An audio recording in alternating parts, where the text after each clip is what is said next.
Nzambe, Nzambe na bikamwa, ozali Nzambe, Nzambe, ozali Nzambe, Nzambe na bikamwa, ozali Nzambe.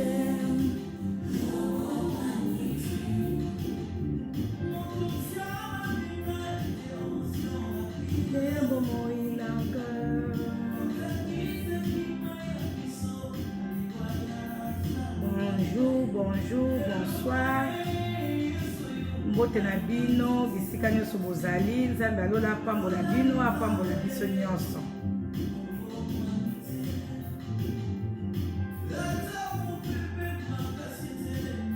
Ngai nako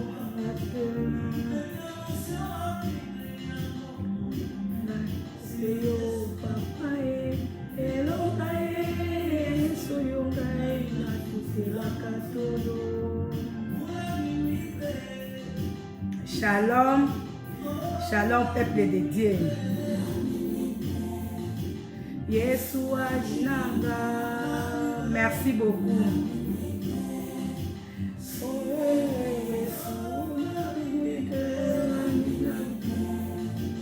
Yeshua Jinanga.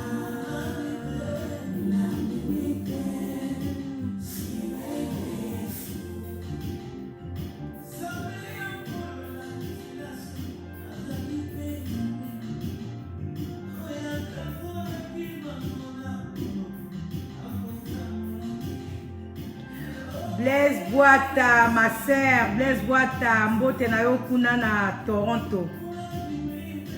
Chance wa sa fille, mbote na bino kuna na ebite yo zaka na Montréal pe hein.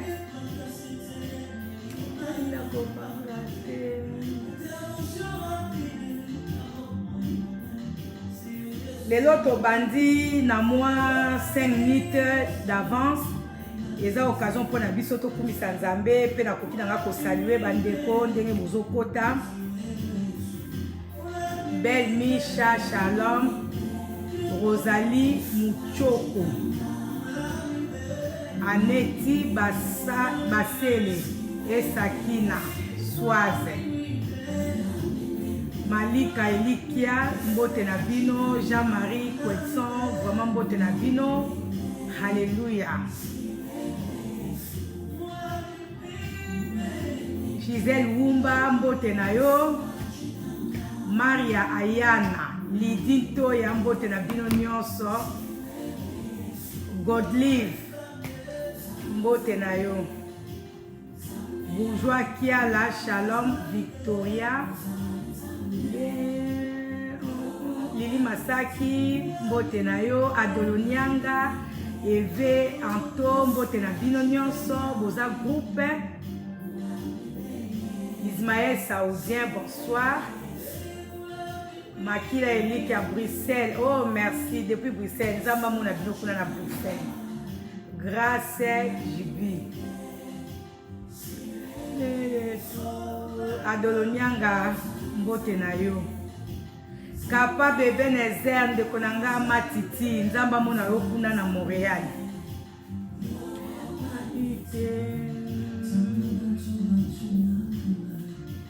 Que la Hortense. Bonsoir. Merci beaucoup. Noélie qui est en Hollande. Nzamba pambola bino.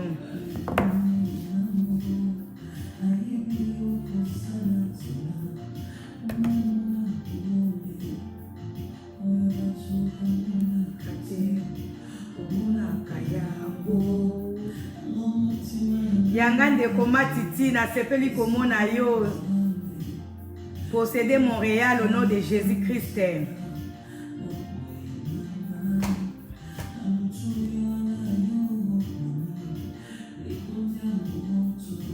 Et Génie Zamba pambola yo. Alléluia de Olivier Bouloki, Clarisse Mbulanda. Amen. Alléluia. Alléluia. Nzamba za bien muke muke tozo poussa na ngonga na biso ya kobanda mateya. tozo profiter car na quelques minutes to bandaki na oya avance pour na kopesa mbote pe pour na kolouer Nzambe. Berthe Likibi, bonsoir. Namonayo. Joël Artino 800. Depuis Boma, wow. Bote na onde konanga. Milko Sarkozy na Bruxelles, Zala Béni. Amen. Nazane senga koyeba ke bandeko nanga, baninga nanga, bayaya nanga, baleki nanga, boza na ligne pona kolanda yo bana Nzambe vraiment eza grâce pa Nzambe komona ke bandeko nanga oyo bino bozali bozo soutenir ministère oyo vraiment na nzela ya live vraiment Nzamba mona bino. Ngala za nanga kane sengo. Naïba que délivrance peut mingi comme la ngana nzela na louange pe adoration.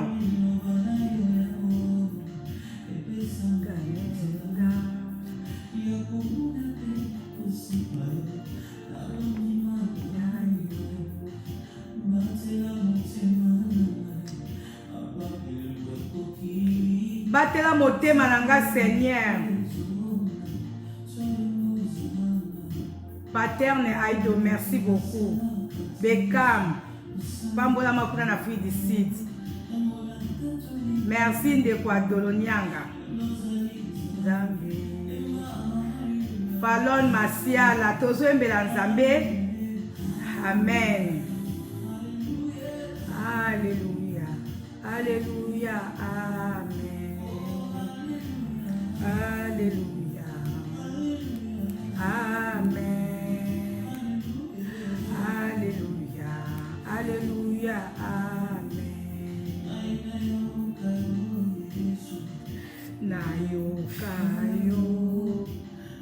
Merci beaucoup de konanga poser question. On a fait thème té, tozana na louange. Karate na opesa bino thème ya lelo. Merci beaucoup de komakila. Makila Elikia.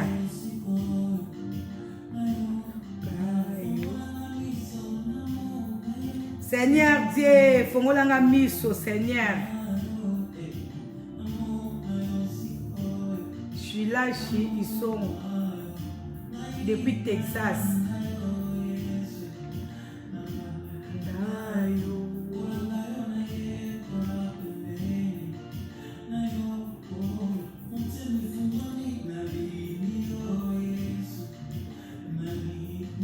Yesu ngana lingio motema nangeza ya kofongwa mapona salela yo.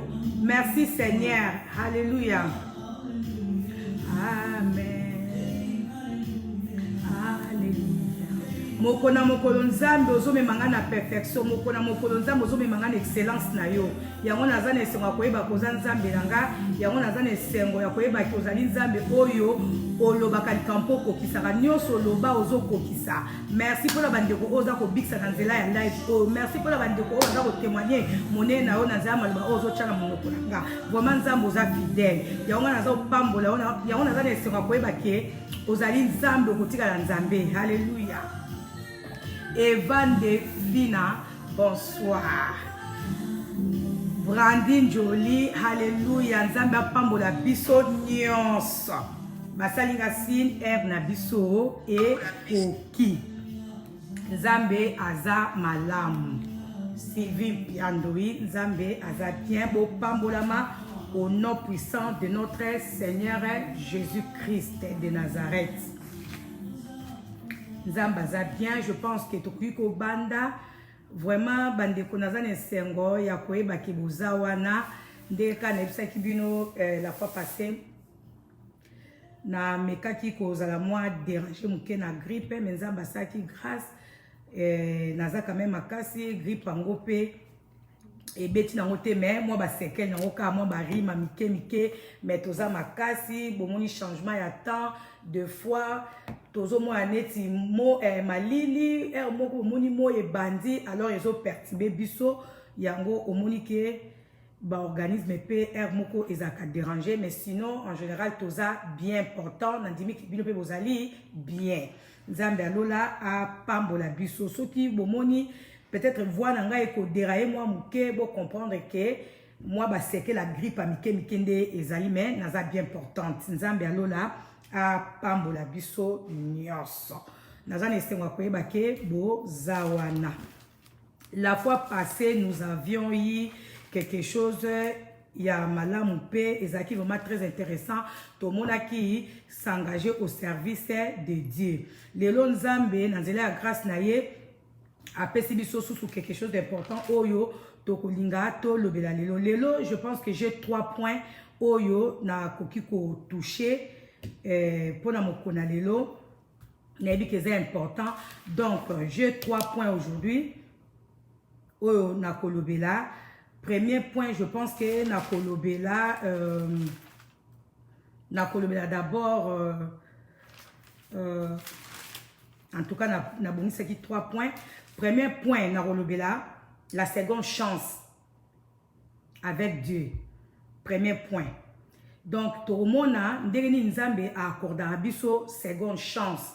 Tant que tu perdre, ou ezala qui peut être ba opportunité na première chance ya vie na biso to na première chance ya marche na biso na nzambe to perdre ngo peut-être pour na ba manquement na biso to na kobunga na biso nzela nzambe mais nzambe temaza bolingo accordera toujours biso ba na ye seconde chance.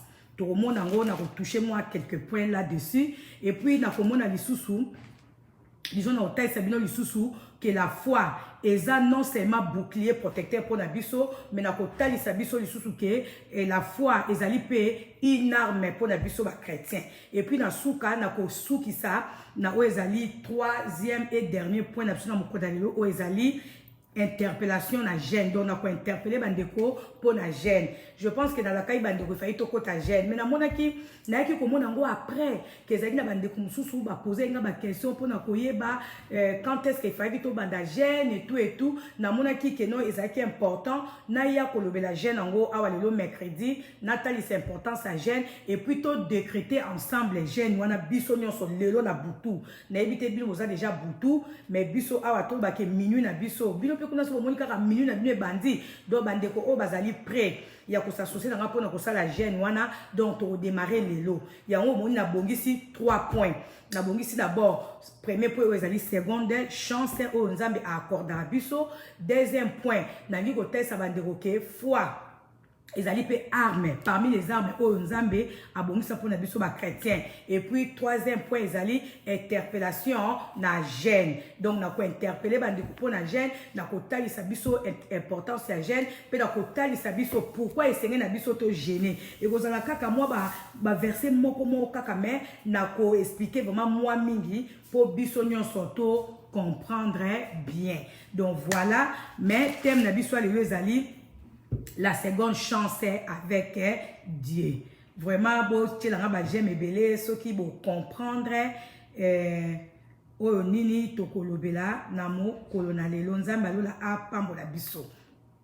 Alors to bandi maté na biso et c'est nini to yeba ke biso ba chrétien tozali na tozana droit ya seconde chance oyo nzambe na biso apesa biso bana na ye po amema biso susu vers l'excellence pour amener ma biso vers la bénédiction na ye to amener ma biso na zala bonzambe na ye. Donc esenge to yeba ke nzambe na biso azali nzambe oyo soki accordaki na biso bana na ye to bato ya kela seconde chance te nde biso nyonso na se amoi oyo nde tozalaka te nde toza néanti biso nyonso. Pourquoi? Parce que biso nyonso tosala ba erreur ebele na bomoi na biso.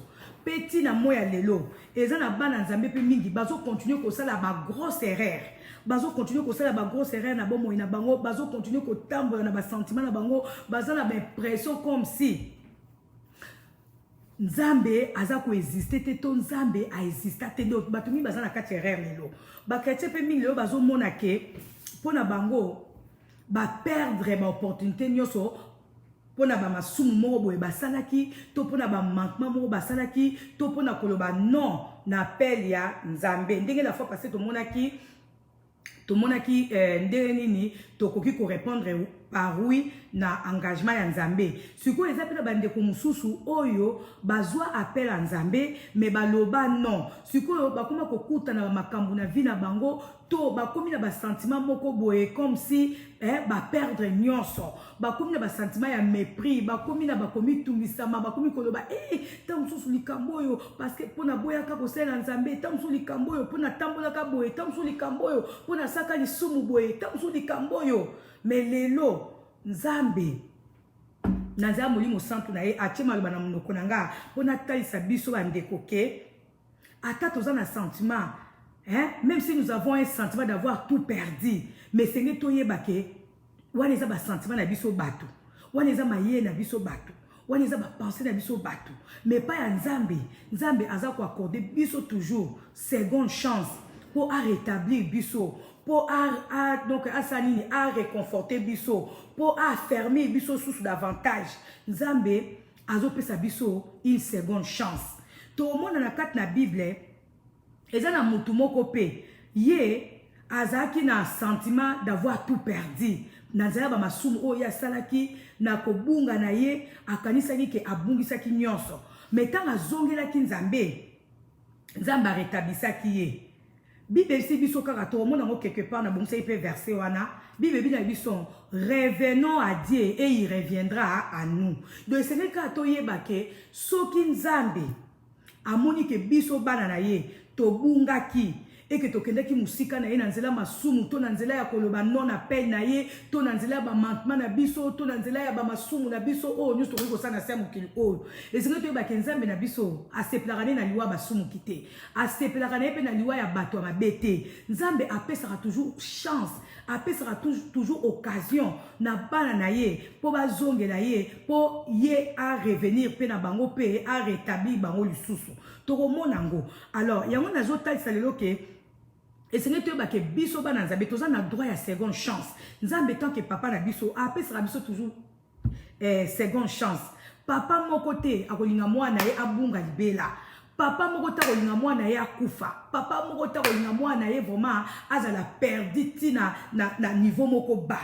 Soki yo mwana o comprendre que papa na yo azali wana et que yo ndimi ko zongela yo bi papa na saki mabe na kendaki musika na yo o bi papa na zongi susu devant face na yo. Papa na yo, ceux qui vont maza papa na yo, à ko récupérer yo. Alors, biso pe ba chrétien c'est toye baké, mbala mingi tozara na ba mépris, mbala mingi tant soupe tozo ba décision mabe na biso moko otali kaka ke lo lenge yo moko tambusa ki ba makam na yo, olobi nga peza esili. Na ozongela na nga su nzambe te pona moni mabe o nga na sali soki na zongi nzambe, nzamba ondimane ngati eza ba mauvaise décision oyo zwaka. Ozana ba mépris moko lobi masumu ebele bonga na sali nga pena nazaka na nga pasteur nga pena nazaka na nga bona koya le kobo na koya na makamuso ki nini oyebi ozoka ke nzambe ako récupérer te non nzambe ako récupérer yo mais yo seulement oyeba ke esengeli ozongela nzambe. Nzambe azana pona kopesa biso seconde chance. Il suffit ka pona yo o renouveler contact na ona nzambe o renouveler kaka koyoka o nzambe azoloba na yo yeba ke nzambe ako fermir yo de nouveau, nzambe ako restaurer yo, nzambe ako revivifier yo. Alléluia. Nzambe na biso ako soutenir yo, nzambe ako réconforter yo. Yo ozomona ke okwei pliba, yo ozomona ke okendaki musika na nzambe, yo oza komitala par rapport à mabe moko o yo salaki, par rapport ya limite o yo moko omicheli zone moko d'arriver na vie na yo, omicheli limite moko rouge na vie na olobi non pona nga esili. Ndo moi si ndo mobali na zo sayo esili na nte parce que nzamba libina elo moté. Ozomona ke non situation oyo komi nango, to âge oyo komi nango, ozomona ke espoir eza susute. Ya koza sus na ba nouvelle opportunité na vie na yo. Oza komona ke non mabe moko oyo yo sala, ozomona ke nzambe akosala yo swelo ote. Ya on omoni leo na zolo bela 3 points parce que na temps na tangi Bible na zui ba makambu na kati ya Bible o eza ko conformer na o nazo taisa biso po na seconde chance. To omona ke eza na mutu mboka moko to batu moko batambola ki pe mabe. Nzambe pa la kai ko boma bango. Mais du fait que bandime ko zongela nzambe, nzambe rétablisaki bango. tokomona so mutu mosusu akendaki mosika na nzambe na nzela na masumu na ye na nzela kindumba na nzela ya meurtre na nzela ya désordre na vie na ye mais lokola azongelaki nzambe nzambe arétablisaki ye donc kotia limite na makambo na yo te il suffit kaka mpo na yo ondima kozongela nzambe tokomona lisusu mutu mosusu azangaki kondima atalaki situation oyo azalaki nango atalaki age oyo akomaki nango alobi c'est fini donc mwasi ndo mobali mbala mingi tokomaka na foi na oyo tozomona na ba circonstances oyo tozopase nango tofixaka baregard na biso si c'est que nous voyons tout autour de nous non esengeli tomona mosika tofixe baregard na biso na oyo tozomona te na oyo ezingi biso te to na oyo ekomeli biso te to tozongisa baregard na biso en arrière te na le passé na biso te mais totala plutôt oyo nzambe abongiseli biso na avenir oyo nzambe aza nango mpo na biso parce que bit pour lequel oyo nzambe atinda biso na mokili oyo esengeli ekokisama nzambe atinda biso na mokili oyo mpo tozala heureux mpo tozala bien mpo tozala kati ya bonzambe na ye mpo tosalela ye tolue toadore ye komona te ke ndenge yo okendaki mosika na nzambe nde esuki bongo komona te ke lokwa yo perdaki opportunité moko boye na makambo na yo ntango nzambe abengaki yo omona ke no vi na yo esuki non vi na yo esuki te nzambe aza koaccorde biso encore une seconde chance alors vraiment wana je pense que na m'expliquer bien alors ce qu'on a banda copier ça va verset biblique na biso et puis je pense que tu reçois peu moi quelques minutes il y a prière alors toujours tant na psaume 71 na psaume 71 to bandi na verset 19 na verset 19 na verset pardon à partir du verset 19 dit na verset 21 Bible si biso bon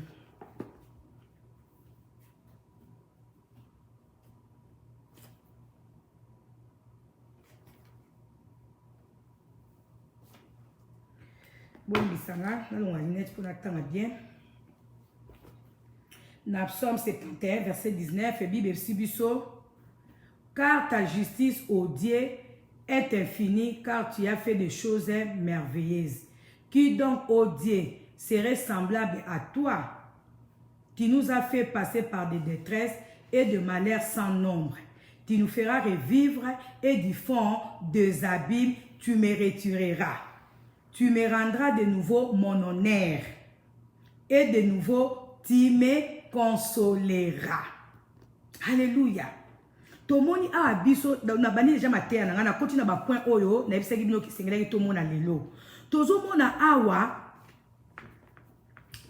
awa David Bible si biso David azalaki l'homme selon le cœur de Dieu. David azalaki choix ya Nzambe. David azalaki mokonzi oyo Nzambe ye moko asepelaki azala mokonzi. David azali mokonzi oyo Nzambe aponaki po adirige bana Israël tant Saoul a désobéissaki. Tomoni ke Nzambe asepelaki na David makasi. Mais soki tolandi vi ya David, tomona ke David azalaki na makambo pe ya mabe ebele na vi na ye. David pendant règne na ye adekonaki ebele. Mais lokola azalaki mutu oyo Nzambe aponaki. Na moment moko boye David akomaki par terre. Na moment moko boye David a perdu quand même pouvoir na ye. Na moment moko boye David même bato mboka na ye babalukila kai babengana kai voire même moi na ye moko Absalom o ya botaka alinga ko zobokozi ya papa na ye. Pourquoi pas comme nous comme il rappelle David parce que c'est que dans moment moko boye attendenga zalaki l'homme selon le cœur de Dieu azaki pe kota azaki pe na ba mabunga ebele. David d'abord ndé na la kai la fois passée bato na kaki la fois passée na baki to komona pe vie à David to komona batu mingi o baza ba grand batu mingi pe oyo baza ne lokwa Nzambe bakoya kana lisumu moko munene o ezali impudicité.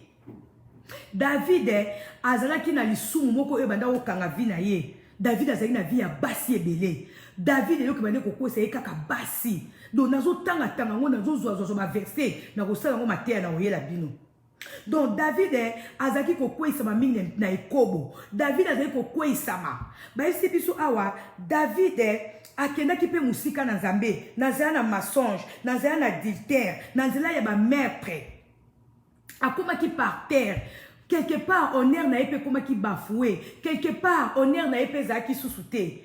akenda ki musika na nzambe abane komi loba nzambe tant mususu pona sala ki boete ya makambo ekomedinga tant mususu pona sala ki boete ndo mwasi ndo mobali eza ba moment mo yo passer na ba situation mo boye peut-être pe ba situation na ezali dit na masumu oyo salaka peut-être ezali na ba manquement moko oyo salaka peut-être pe ezali tant mususu oloba non na musala nzambe peut-être pe parce que au délaissance de la nzambe peut-être pe ezali na ba masumu oyo moko salaka na conscience na yo to na conscience na yo yango okota ki tam su na ba détresse yango koti na ba stress yango koti na ba makambo ebele yango koti tam su na ba manque à succès yango koti tam su na ba manque élévation tam su yango na po koti na ba faillite donc makambo ebele ko komela biso bana nzambe soki to ke musika na nzambe soki to tambusi vi na biso mabe soki to déconner to désobéir na makambo ya nzambe tokokota pe na ba détresse tokokota pe na ba stress tokokota pe na ba situation moko oyo ekozala pe compliqué mais esengeli toyeba ke nzambe aza nzambe une fois tondimi kozongela ye une fois tondimi kotalisa ye ke oui papa tosali mabe tokendaki musika na yo esengeli toyeba ke nzambe arétablisaka biso yango wana esengeli toyeba ke biso bana nzambe toza toujours na droit ya seconde chance na vie na biso komona te ke le passé na yo to mabe moko bo oyo ozosala to désobéissance moko oyo sala yango nde esengeli tia limite na vie non komi tia limite te ba penser na yo ezo limiter yo ba penser na yo ezo taisa ok non pona yo osuki nde wana eloko mosusu kobonga te par rapport à mabe oyo salaki par rapport à nzela oyo zwaki ozomona ke non pona yo chance eza sute non nazo taisa o lelo ke chance ezali à condition kaka ondima kozongela nzambe à condition kaka otalisa nzambe ke oui na kendaki musika na yo mais lelo na comprendre que ceux qui na koti na situation oyo ceux qui makambo na nge baby ceux qui naza susu erete ceux qui naza susu nesengo te parce que na kendaki musika na yo mais nzambe lelo nazongeli yo nzambe ako rétablir yo parce que nzambe souci na ezali te yo kufa.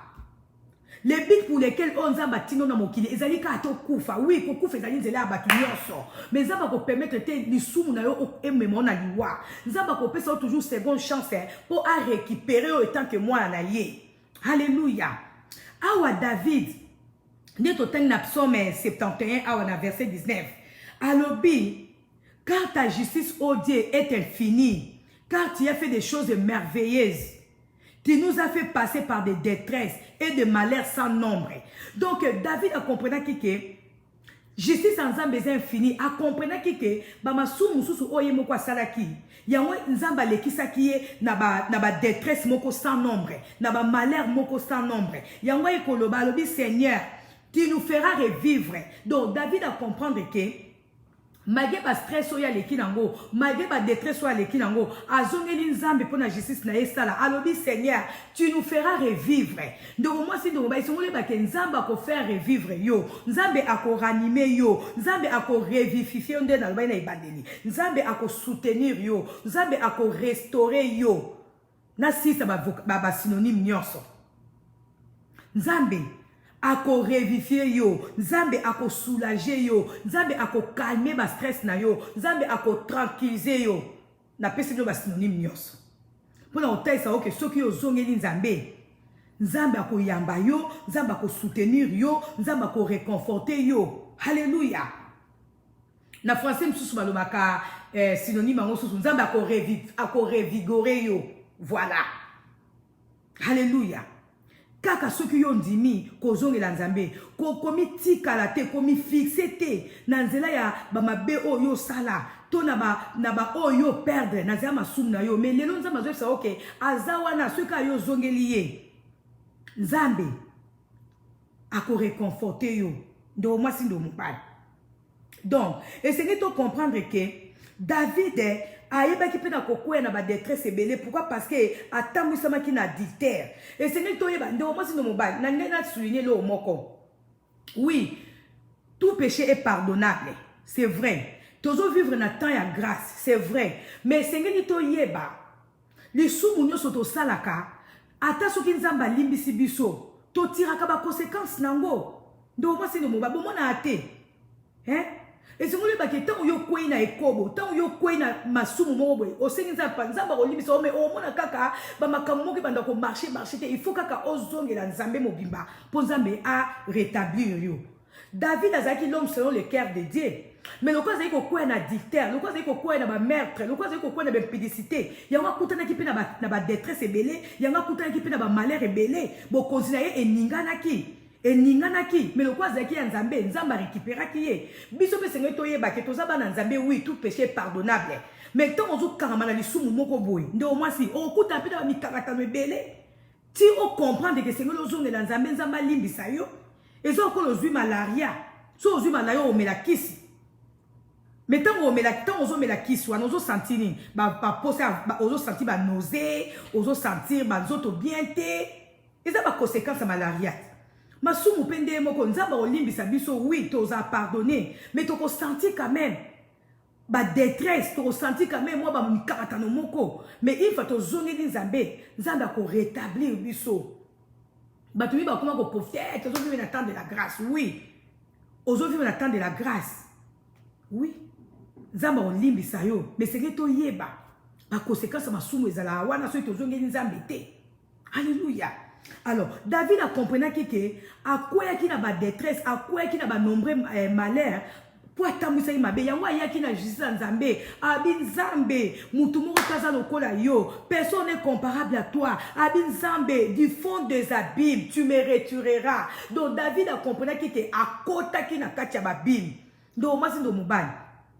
Mbalami na masumu oyo salaka, tout na mabe oyo salaka, oza komi retrouver na kati ya bim, oza komi retrouver na kati ya douleur, oza komi retrouver na kati ya situation moko oyo komi mabe pona yo. Mais tant yo beli nzambe, yeba ke nzambe ako retirer yo na kati ya situation wana parce que azali nzambe, nzamba otika te, yo demeurer na kati ya situation ya mabe soki yo zongeli ye. Alléluia.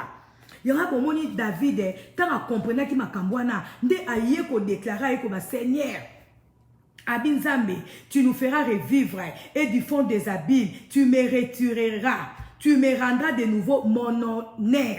Donc David a perdu ka honneur na ye. Ndo moi si ozana na ebite situation yo le kanango o perdre honneur na yo.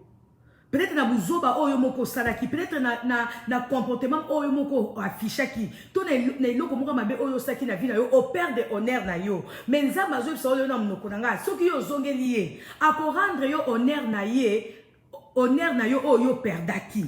Nde ya wana seconde chance nzamba za ko accorder biso. Soki ozo mona ke au perdre honneur na yo, to na makamobo oyo saki ya mabe kumisa nzambe te. Mais ndima kaka ozongela nzambe oyo ba ke nzambe aza prêt. Ya kozongi sila honneur na yesu ka sala ki mwe pa ya David. David azalaki l'homme selon le cœur de Dieu. David azalaki mokonzi o nzambe moka pona ki na motema na ye. David azalaki choix ya nzambe. Mais lokola tambola ki mabe, akutana ki na makambo, a perda ki pe honneur na ye. Akoma ki déstabiliser na pouvoir na ye. Mais tant azongela ki nzambe, Bible sibiso. David a dit Seigneur, tu me rendras mon honneur. Donc, à comprendre que honneur na ye. Abi, tu me rendras mon honneur. Oh, on a bungi saki. Nzamba zana po a rendre biso honneur na biso. Ba honneur na biso mususu. Bata moki nanzela mabe. Nanzela ya motema na bango mabe to na Jésus na bango. Bazo sa anetike. Ba be biso honneur na yo. Mais yeba ke soko za ya nzambe. Nzamba kozong sa yo honneur na yo. Yo karamaka na nzambe. Tingamaka nzambe. Bata moki ba olinga ba salir yo. Bata moki ba olinga ba benda yo vers le bas. Mais ceux qui ont kangami nzambe, ceux qui ont tiki nzambe te, nzambe akozongi sila honneur na yo. David kutu a bebi saki honneur na ye. Nanzila peut-être ba masumu susu oye moko salaki. Mais nzamba azongi sila ki honneur. Alors combien plus forte raison que biso kutu o tozaba na nzambe ezana ba moment susu batukara na moteur mabe na bango ba olinga ba ya ko salir biso to ba bebi honneur na biso nzamba otika biso te. To kangama na nzambe. Oyo atika ki nzambe azongela nzambe po nzambe a retirer ye na situation o mabe o ya koti nango biso pe o to tiki na nzambe te tozo tambo na biso na bien mais batamoki bazonga ba sali bonheur na biso to tinga nzambe po nzambe a soutenir biso toza toujours affermi. Donc to moni awake nzambe accorda toujours seconde chance. David a perdu ki honneur mais nzambe azongisela ki ye. Donc, et c'est que toye bake, tozali na ba fardo moko oyo et comme la biso nanzela ba circonstance oyo to leka nango na ba vie na biso na banzela ba soum na biso ba mensonge na biso donc to sala tema ma bebele et comme biso lokola fardeau to zo mona ke po na biso vie esuki po na biso to kwa sute nzamba benga kanga nzamba pesa nga musala na ye na sala kango te tamsu ya ona zo kuta makaba boye non de konanga zongela ka nzambe reconnaître que au sala ki comment na koloba olobaki non na musala nzambe o désobéissaki mondimi ko zongela nzambe nzamba ko affermir yo nzamba ko soutenir yo nzamba ko relever yo nzamba ko peso sous makasi. Alléluia. Alors toromona lisusu ndenge nini nzambe akoki ko accorder biso susu seconde chance nanzela oyo to biso moko to perdre nanzala masumu na biso nzambe akoki kolaka biso makambo susu ezokokisama te mpona bamasumu na biso moko me nzambe soki toyoki voix na ye soki toyoki interpellation na ye mpe tolobi seigneur toyoki yo tondimi tokroire na message ya nzambe mpe tondimi koobéir nzambe akoki toujours kochange badécision esengi toyebake tant tozongelaka nzambe achangeaka badécision ata soki nzambe alingaki eza na bato mosusu masumu mosusu tema basala tema ke epesi nzambe kanda nzambe des fois adesidaka pa boma bato nzambe kutu adesidaka boma Sodome na Gomorre tomona susu mboka mosusu nzambe adesidaka aboma ngo apesi babengaka ni bavertissement nzambe apesa biso bavertissement eza na bamboka mosusu mpe nzambe apesaka azokoni kopesa bavertissement ti lelo eza mpe na bavie mosusu oyo tozomene lelo nzambe azokoni kopesa biso bavertissement ke soki boyoki te nakoboma nakosala boye mais soki kaka toreconnaître tokwa na ba message tokwa na ba avertissement o nzambe azopesa et que tondimi kozongela nzambe tondimi kosala ba recommandation nzambe na biso achangeaka ne ba décision tomona pe na kati ya mboka moko nzambe azwaki décision apesaki ba avertissement puis alingaki koboma mais accordaki toujours seconde chance po suwa nzambe eza teke bato bakufa suwa nzambe eza teke bato bakufa na lisumu suwa nzambe ezali ke tozala sauver tozala pardonner tozala rétablir soki ezata na babénédiction oyo toperdaki na nzela masumu na biso mais soki tocroire encore na loba na nzambe soki tocroire encore mpe tondimi barecommandation ya nzambe nzambe akordaka biso encore seconde chance toki kotanga na Jonas toki kotanga na Jonas 3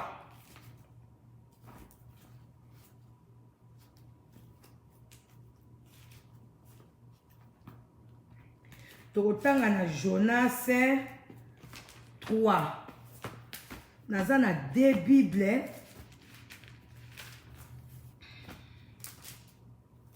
bolimbisa ngai tozotanga na Jonas 3 Bible si biso boye Jonas 3 na verset tobandi na verset 1.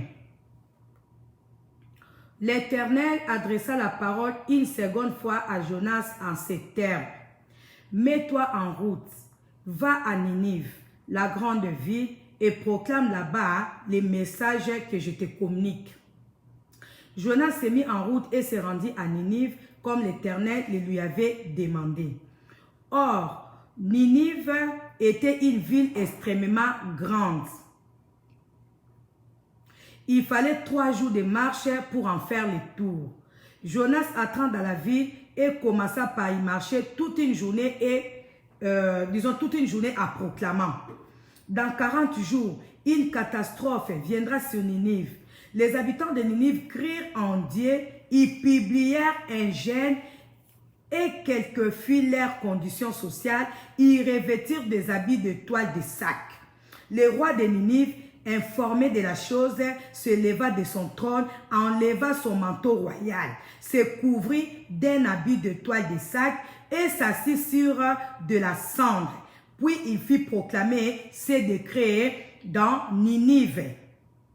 Par ordre du roi et de ses ministres, il est interdit aux hommes comme aux bêtes, petits ou gros bétail, de manger quoi que ce soit, de paître et de boire de l'eau. Hommes et bêtes doivent se couvrir de toile de sac et crier à Dieu de toutes leurs forces. Que chacun abandonne sa mauvaise conduite et les actes de violence qu'il commet. Qui sait, peut-être Dieu se révisera-t-il et décidera-t-il de changer de ligne de conduite en abandonnant son ardente colère, de sorte que nous ne périons pas. Parole du Seigneur. Je pense qu'il faut reprendre la lecture Oyo pour la bonne compréhension. L'Éternel adressa la parole, second temps, verset par verset. L'Éternel adressa la parole une seconde fois à Jonas en ces termes. Mets-toi en route, va à Ninive, la grande ville, et proclame là-bas les messages que je te communique. Jonas s'est mis en route et se rendit à Ninive, comme l'Éternel le lui avait demandé. Or, Ninive était une ville extrêmement grande. Il fallait 3 jours de marche pour en faire le tour. Bandokonanga, tozo mona awa, dena ote koloba, nzambe, soki amoni ke tozo tambola mabe, soki amoni ke tozo persister na lisumu, soki amoni ke tozo continuer kosa foncer na comment davantage na libulu, akopesa biso ba avertissement nzambe. Akopesa on nzela ba sakoli na ye, akopesa on nzela ba sali na ye, akopesa on peka nzela lilobande na zote ya boy. Parce que nzambe suwe na ezali nini to kufa te, suwa nzambe zali to bunga libela te, suwa nzambe zali ke a rétablir biso, a récupérer biso tant que ba na ye. Ya nzambe a multiplier akopesa ba avertissement. Siko esengo ya nzambe zali ke tant azopesa ba avertissement, na zala munoko ba prophète na ye, to nzela liloba na ye, esengeli to yoka, pe to tchana misala o yazo senga biso. Ba esi biso awa Ninive, so autant l'histoire bien. Batouata la kara, Jonas, et c'est to comprendre. Ma kamunini, ma révélation nini, nzambe a pesa na lisoli à Jonas, ya nanzela na mboka Ninive. Biso so yebi kara ke Jonas nzamba benga kaye, atinda kaya ke na Ninive, pour que le ko sakola. Mais Jonas a boyaka. Dès na hôtel côté, biso la fois passée, il fallait y pesa un exemple à Jonas.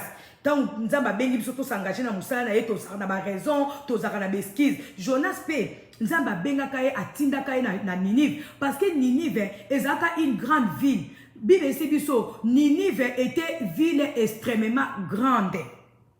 Ezaki munene tellement pour na ko parcourir comment je peux dire Ninive. Il fallait au moins 3 jours pour na ko silisa munene ya Ninive. Nzambe première fois atindaka Jonas akende ko pesa bango ba avertissement que tellement mabe ya Ninive lekaki bosoto ya Ninive lekaki méchanceté ya Ninive lekaki et mataki ti pa nzambe akoma ina kanda akoma ki na kanda ko boma Ninive atindaka Jonas pour la première fois Jonas aboyaka kokende pour la deuxième fois encore Bible si biso dans Jonas 3 l'Éternel adressa la parole une seconde fois à Jonas. Donc Nzambe a s'adresser encore à Jonas c'est pour la deuxième fois que kende ko pesa ba avertissement et pas ya bana na baza na Ninive kende ko loba na Ninive que masumu na bango bazo sala tellement ebelé tellement monene ke e Matthieu pa na Nzambe e pesinga kanda na komi prêt à koboma yebisa bango ke na tika na 40 jours pour na boma bango ba esi biso awa Ninive ezaki monene Jonas tellement cette fois-là, ayoka ki sikoyo recommandation nzambe babi na biso akenda ki babi tango akei babi Jonas abina Jonas mets-toi en route va à Ninive la grande ville et proclame là-bas le message que je te communique. Jonas s'est mis en route et s'est rendu à Ninive comme l'Éternel le lui avait demandé. Babi na biso Jonas akota ki na nzela ake na Ninive. Ndenge nzamba tinda ki babi Jonas akoti na kati ya ville à Ninive et puis abandi côté ya. Tout le monde rappelle bala mingi.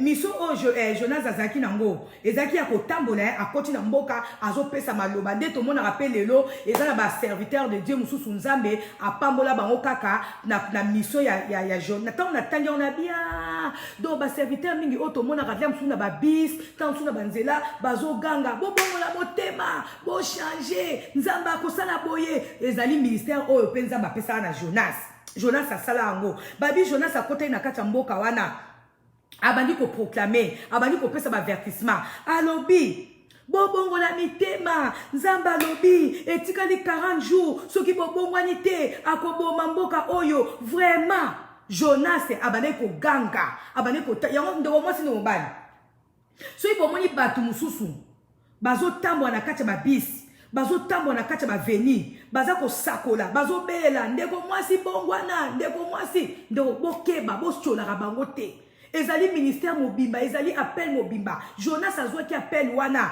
ya kokota na mboka Ninive ya kobelela babi Ninive ezaki mboka munene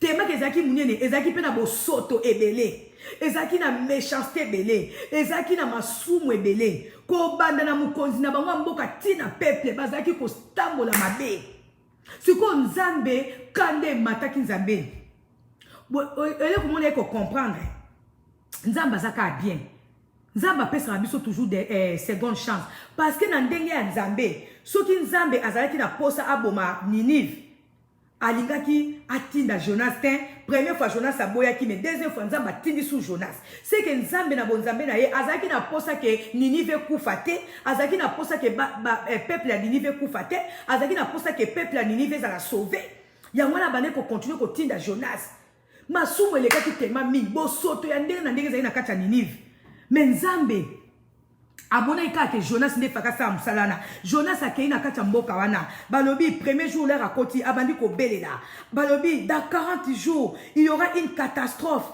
ekoya na kati ya mboka oyo bino babita ya Ninive bobongola mitema botika bosoto botika kindumba botika kotonga soki botiki te nzamba zoboma mokili nzamba zoboma Ninive ndo mwasi ndo mobali elo na sepe na kati ya passage oyo peuple ya Ninive baza okwa ba peuple na biso congolais te na sepe boni bisanga yoka awa balobi na biso boye les habitants de Ninive crirent en Dieu ils publièrent un jeûne et quelques filles leurs conditions sociales na sepe na peuple ya Ninive makasi bazalaki mboka munene bazalaki pe na masumu ebele mais tant ba yoki message ko bima na monoko ya Jonas tant ba moni Jonas azotambola na ba veni azotambola na ba quartier bobongwana zamba ko boma mokili botika mabe bozongela nzambe bible sibiso malgré masumu na bango ya minene bazali ko sala na liboso nzambe malgré bosoto na bango bazali ko sala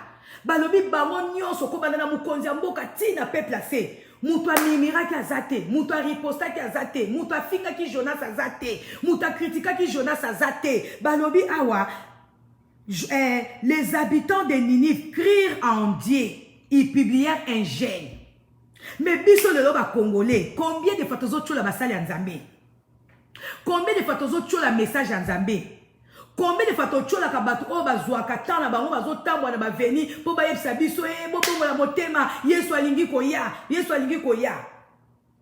combien de fois tocholaka mais aba bayebisi biso peuple ya Ninive masumu na bango ezalaki tema ebele bakokai mpe kosemoke na Jonas bakokai mpe koloba Jonas boni yo mpe boye kokende kaka kotambola kende oluka lipa lelo ekoma soki prophète azopesa maloba lelo ekoma soki basala nzambe bazoteya liloba tozanaka pona koloba luka lipa no na malembe luka lipa na yo lelo biso ba congolais tokoma komona kaka ke mutu nyonso ateyaka liloba azoluka lipa mutu nyonso ateyaka liloba azoluka koka komela non bato nyonso bateyaka liloba na nzambe baza na nzala te bato nyonso bateyaka liloba nzambe bato nyonso bayenaka bino ba message ya nzambe eza te po bino bopesa bango bambongo na bino to bopesa bango bozwi na bango non bozwi na bino non bato nyonso bayaka koyebisa bino bino ke ba message oyo nzambe apesi bango parce que nzambe azotala ke lemsu lisumu oyo ozosala ezomema na liwa to ezomema famille na destruction to ezolinga kobebisa makambo na yo azotinda basali na ye auprès de nous auprès de vous po akebisa bino po azongisa bino na nzela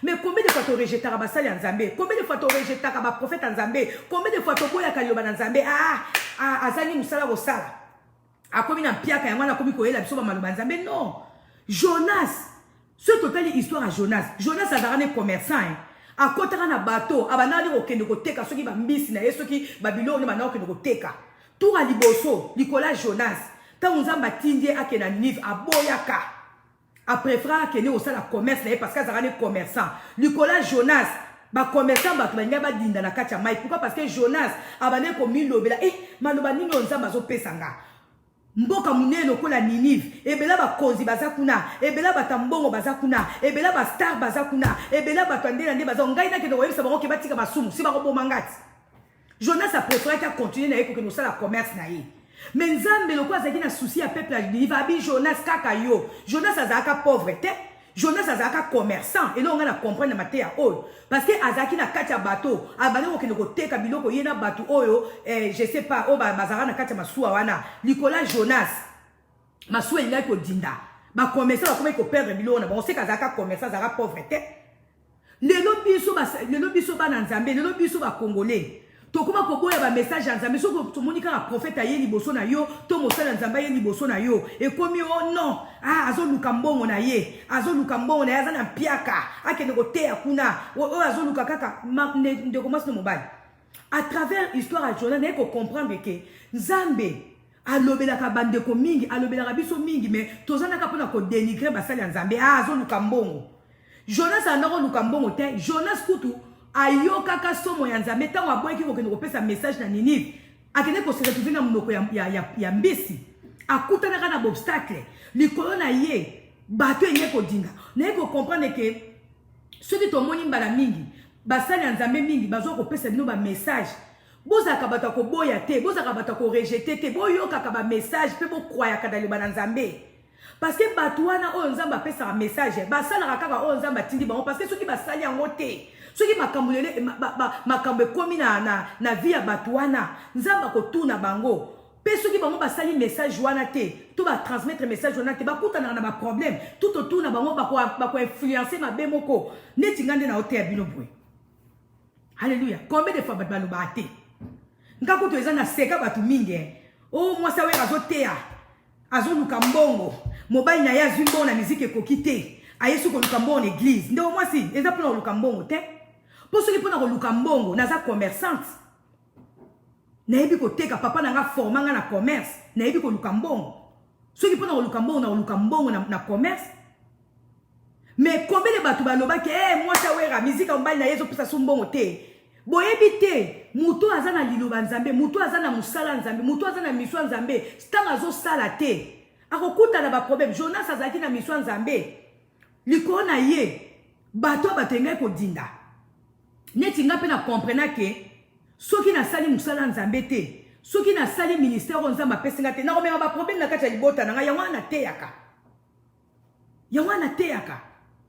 Jonas première fois makambe komelaki na bato deuxième fois abi komi ngambo donc nzamba zaki na posa a sauver Ninive nzamba zaki na posa a sauver peuple à Ninive yango Jonas akende ko tambola na nzela ko bobongwana ndo mwasi à travers du solo on a ko comprendre que bato mingi ba ka opesa biso ba message ezaka nzala te ezaka mbongo te c'est vrai ba faux prophète pe bazali o ba kwenda ba message a lokuta potam su ba bilisa yo mbongo na yo mbongo mais mingi bazali pe na nzamba tinda bango neti ngaboyi ngabe na nzamba tindinga soki ba ezana bato ba kondima te nzamba tindinga parce que ndenge nazo te aboye ezate ko nazangi lipa olia ezate ko nazangi maya komela mais naza ko te parce que nzamba tie maluba na kati nanga abi civil ministère on a pesu ezali ministère à délivrance ezali ministère au loba au pesa avertissement yango nazo loba combien baboya ka loba na nzambe donc moi c'est to comprendre que soki oboyi no liloba nzambe soki oboyi no message ya nzambe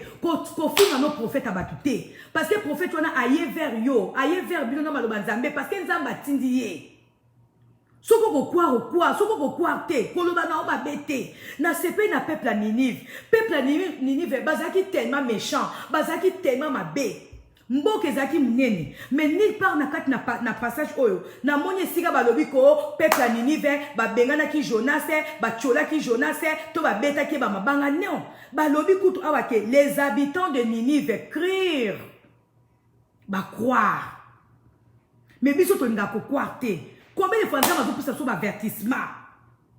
Otani kaka, nana zotea, maman Sylvia, tika kuna, mobile na ye mikolo, lo kwa ba conseil zo beta, ta zo ko sa biso. Banana bandi ko teya, est-ce que si na sengi offrande? Est-ce que si na sengi dîme? Nazo senga te parce que nous avons pesi na nzela senga dîme, te na sengo offrande te. Nous avons pesi na nzela te ali loba. Et si on a bato ba kondima. Wana ngana na sali musana ngai nzambe pa sepeli. Lelo batu mingi baza pe bele pe ba pesa na bango pe ba dima ngote ba pesa bango ko franda ngote mais baza batali boso ya ko boya liloba nzambe ya ko boya prophétie ya nzambe alors que nzamba zo loba nzamba alobi na Jonas Na koboma mokili nanga ka mingi te da 40 jours nazo boma mokili kende ko yebisa bato ya Ninive ba bongwana Nzambe so azali na besoin boma Ninive azali na besoin atinda Jonas te mais azalaki na compassion mo pour na peuple na yeke non il faut bazala sauver yanga tinda ki Jonas et c'est mon angé zali ya koyeba ke peuple ya Ninive balobi awa les habitants de Ninive crurent en Dieu ils publièrent un jeûne et quelques filles leurs conditions sociales babi quelques filles leurs conditions sociales c'est-à-dire quoi ba grand prêtre bazalaka ba grand prêtre mère obsoto bengaka bazalaka ba grand commerçant bazalaka ba directeur ya compagnie bazalaka ba PDG bazalaka ba roi bazalaka ba ministre bazalaka mais le coup les aki avertissement et coïncida qui disons comment et considéra kimbo et concernant kimbo ka mobimba ba bi na biso ko bandana roi tina peuple assez bandima ki liloba bandima ki message pe ba eko publier jeune mais lelo biso combien de fois ba opesa so ba message que to bongwana to lukelo ndia Nzambe bat bazala kaka ngai jamais mais aba isi biso le roi balobi atozongana abalobi ils publièrent un jeune et quelques filères conditions sociales batala kite ke onga na za star bata kite ko onga za grand prêtre mère bata kite ko onga na za PDG balobi mutu nyonso keke soit l'air so ki rang social bango nyonso bandima ki liloba alléluia pe balobi baye ko publier babi ils publièrent un jeune et quelques filles leurs conditions sociales ils revêtirent des habits de toile de sac bami kiti saki bango nyonso bami kiti saki liboso maloba Nzambe balobi tie o eza makambo Nzambe bata kite ke o toza ba grand prêtre bata kite ke o toza ba kozi bata ka ke mokili zo kufa ndo masi ndo mobali balobi balata ki balobi le roi de Ninive informé de la chose s'éleva de son trône balobi tamu Jonas apesi ba avertissement na mboka mobimba tamboli ba veni na ba veni atamboli na ba quartier alobi bobongwana Nzamba ko boma mokili botika bosoto botika kindumba botika ko finga botika ko kosana na makambo botika ko balobi message on ekenaki tipa ya roi balobi roi ya Ninive akiti na kiti na ya bokonzi akiti na trône na ye. Alléluia. Balobi alongoli manteau na balobi. Le roi de Ninive, informé de la chose, s'éleva de son trône, enleva son manteau royal, se couvrit d'un habit de toile de sac et s'assit de la cendre. Puis il fit proclamer ces décrets dans Ninive. Babi roi ya Ninive. Yepa yoka kimbela wana. Balobi amikitisaki ataki teke kwaza mokonzi atali kake Nzambe balobi azoboma mokili balobi amikitisaki yepe alataki elamba ya alataki sake yepe avandaki na mabele pona kolela Nzambe pona kosenga mawa na Nzambe pona Nzamba yoka susu mawa po Nzambe a changé décision ya koboma Ninive te po Nzambe a changé décision ya koboma mokili te ya koboma peuple te balobi roi de Ninive yepa amikitisaki ensemble na peuple na ye baluka kilonga Nzambe. Alléluia. Ba esi biso awa par ordre du roi balobi kutu par ordre du roi donc tant au roi yoki message wana balobi par son ordre na ba ministre na ye il est interdit aux hommes comme aux bêtes petit ou gros bétail de manger quoi que ce soit de paître et de boire de l'eau hommes et bêtes doivent se couvrir de toi ndo moi si ndo mobani. Eza na ba recommandation mususu Nzambe zo senga biso. Esengeli ko banda même na ba konzi na biso tina se. Des fois photo sangana to lobi to lela mawa Nzambe pona Congo. Ba isi biso roi ya Ninive amikitisaki apesi ordre na ba ministre na lobi mutu moko melate mutu moko liate mutu moko sala musala te biso nyoso to lela mawa Nzambe parce que Nzamba linga boma mokili parce que Nzamba linga boma Ninive zaki mboka munene. Masumu peza yake belé. Mais nanzela munoko moko kaka ya Jonas. Bango nyonso ba tosa ki liloba. Bango nyonso ba croire na message. Bango nyonso ba ndima komi kitisa. Mais biso. Alléluia. Balobi tomi kitisa. Qui sait peut-être Nzambe na biso ako bongo la maloba na ye. Qui sait peut-être Nzambe na biso ako changer décision na ye. Ceux qui a moni biso to tiki mabe, ceux qui a moni biso to tiki masumu, ceux qui a moni biso to zongeli ye, ceux qui a moni biso to leleli ye, to lati basake, pona ko talisa eke, to zali toucher na liloba, pona ko talisa eke, to yoki mabe, pona masumu na biso. Mais biso to zanaka pona ko critiquer basali ya Nzambe. Biso to zanaka pona ko boya ba message. Ah, allo wana nkuna. Na moni ni pare. Ba habita ya nini balobi yo Jonas, ozwa ko yebisa biso ke na kote ya mwasi na yo. Kena côté ya bana yo. Non. Mais biso. Kena côté ya mobile na yo. Yo nuka bo lobiko nozo mutu na mutu azwa ki conscience ma sum na ye. Na côté ya biso penité on azo ko préparer, toza ko préparer ngo. Chacun de nous portera sa propre charge. Tolingi toujours kaka ko s'identifier na makambo batu. Olio sa likambo o bazo senga yo moko d'abord sala. Tozana kapona kwa kize ba tozana kapona ko ba ye na no sala yo kabarate bozo isana no ya kabana yo pe bana okaba yo zo sambela te o te ya banana ko sambela non banana no ko sambela yo muto yo ki message banana ko sambela ko s'identifier na muninga te o te ponga na bando sambela il faut na ya bana ko sambela nana yebiso ke ya sambela te o ponga na tika masumu nanga ponga na ndima ke nzamba lobelie il faut na non balobi ba peuple na Ninive bango nyonso ba yoka ki liloba. Ezana mutu moko tala kisaki muninga musapi. Ezana mutu moko tala ba ki ote ya sala nam. Bango nyonso ba yoka ki liloba ba croire na message. Pe bandimi ko sala gêne bango nyonso. Mais biso lelo ba congolais. Nzamba zo ba na mnoka ba sali na ye na moderne. Nzamba zo pesa ba message, nzamba zo pesa ba prophétie. Mais tozana kaka alo ba na famille na ye, alo bela na mobali na ye, alo bela na mwasi na ye o. Yo po bika zo tana mobali ya muninga bika na yo bika na nina yo moko.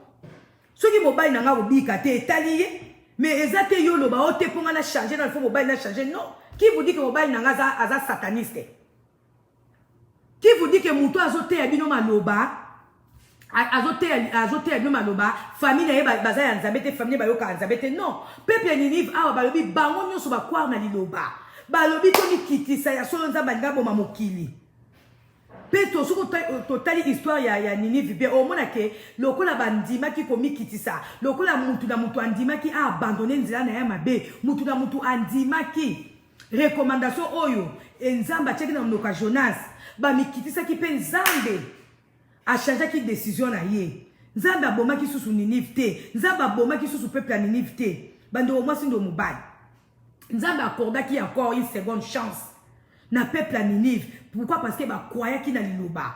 Pourquoi? Parce que ba ndima ki maloba oh Jonas aloba ki. Pourquoi? Parce que ba ndima ikomi kitisa. Ya wana ngai pe lelo haleluya.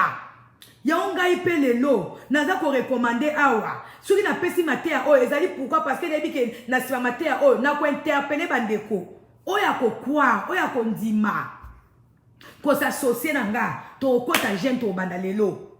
Maana batu o bazana ka pona koloba ote ya bongwana nan ya tika na non ba esibiso est-ce que bomoni awa esika ba esibiso na Jonas ke non Jonas a ebisa ki bango botika na misala bosalaka oya yemba katika ko yemba oya bina katika ko bina oyo baika botika masumu bozongela Nzambe lelo bat ba kwanga ko laksa baninga musapi lokola sala ka musala seka za mutabasumu atika na musala non musala nyonso na mokili soki epesaka o lipa eke yo bangaka Nzambe Nzamba opambola yo lelo bat ba kuma omona ke po mutu po bamona ki mutu wana aza Nzambe fo atika non mutu nyonso azosala musala na ye Nzamba azopambola ye mpe ezokende liboso seke eza Nzambe Satan pambola te.